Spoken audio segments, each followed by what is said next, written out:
नमो बुद्धाय। जय भीम साथियों, मैं पूनम बौद्ध गाजियाबाद से। और साथियों, जैसे कि आज मैं बहुजन समाज की महिलाओं से बात करना चाहती हूँ कि ये जो समाज है ये भोला भाला समाज नहीं है, ये भूला भाला समाज है जो अपने इतिहास को भूल गया है। आज नवरात्रे हैं और सबसे ज्यादा अंधविश्वास और पाखंड बहुजन समाज की महिलाओं में है। वो ऐसी देवियों को मान रही हैं, वो ऐसी देवियों के लिए भूखी रह रही हैं, उनके लिए व्रत कर रही हैं जिन्होंने हमारे लिए कभी कुछ नहीं किया, जिन्होंने कभी हमारे बारे में नहीं सोचा। आज भी छोटी छोटी बच्चियों तक का मंदिरों में रेप हो जाता है, मंदिरों में बलात्कार उनका हो जाता है। कोई भी देवी उनको बचाने के लिए नहीं आती। वही चीख पुकार वही उन मंदिरों में गूंजती रहती है, लेकिन किसी भी देवी को दया नहीं आती। और आज हम ऐसी देवियों के लिए व्रत रख रही हैं। इस संसार में अगर हमारा कोई सबसे बड़ा हितैषी रहा है तो वो सिर्फ और सिर्फ बाबा साहब डॉक्टर अम्बेडकर जी रहे हैं, क्योंकि उन्हीं की बदौलत आज भारत की प्रत्येक महिला की सांसें चल रही हैं। क्योंकि 4 अगस्त 1923 को बाबा साहब अगर अंग्रेजों से 3 अधिकार नहीं लेकर के आते, पहला अधिकार वो लेकर आए सार्वजनिक सड़कों पर आने जाने की आजादी, दूसरा अधिकार वो लेकर के आए कि कोई भी अपने बच्चे को गंगा नदी में नहीं बहाएगा, और तीसरा अधिकार वो लेकर आए बलि प्रथा पर रोक।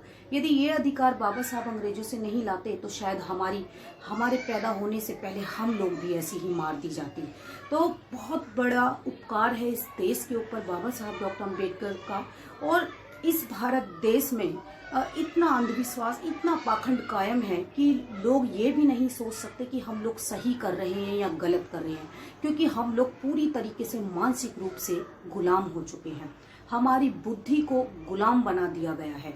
तो आज ऐसी देवियों के लिए हमारे बच्चे, हमारे समाज के लोग भूखे रह रहे हैं, उनकी पूजा पाठ कर रहे हैं, क्योंकि पूजा भी उसकी कीजिए जिसके बारे में हमको पूरी जानकारी हो।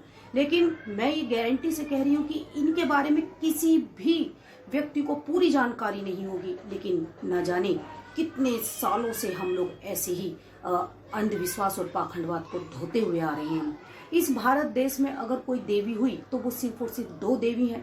पहली है माता सावित्रीबाई फुले और दूसरी है माता रमाबाई, क्योंकि इन दोनों देवियों ने ही अपने बच्चों की बलि दी, अपने बच्चों की कुर्बानी दी, ताकि हमारे बच्चे जीवित रह सके, ताकि हमारे बच्चों के जीवन में कोई संकट परेशानी ना आए, ताकि हमारे बच्चे के जीवन में हमेशा उजाला रहे, रोशनी रहे। और ऐसी देवियों को जानने की बजाय न जाने हम लोग किसके पीछे भाग रही हैं, जिन्होंने कभी हमारे बारे में नहीं सोचा, जिन्होंने कभी हमारा हित नहीं चाहा। तो मैं बहुजन समाज की महिलाओं से हाथ जोड़कर ये कहना चाहती हूँ कि आग लगा दीजिए ऐसे कर्म कांडों में और अपनी असली देवियों की पहचान कर लीजिए, क्योंकि माता सावित्रीबाई फुले और माता रमाबाई जी को हमेशा हमेशा के लिए उनको याद किया जाएगा। और ये भारत देश ऐसी महान महिलाओं का हमेशा ऋणी रहेगा। और उनका इतना बड़ा ऋण है इस भारत देश के ऊपर कि हम लोग कितने भी जन्म ले लें तो भी हम उनका उपकार नहीं उतार सकते। तो माता रमाबाई और माता सावित्रीबाई फुले से बड़ी देवी इस संसार में हमारे लिए, स्पेशली बहुजनों के लिए तो कोई होनी नहीं चाहिए। और मैं अपनी बहुजन समाज से कहना चाहती हूँ कि आप अंधविश्वास और पाखंडवाद से बाहर निकल जाइए। ऐसी रूढ़िवादी गलत परंपराओं को मानना बंद कर दीजिए, तभी समाज का, देश का भला हो सकता है। इसी के साथ मैं अपनी वाणी को विराम देती हूँ। आप सभी को मेरा नमो बुद्धाय। जय भीम।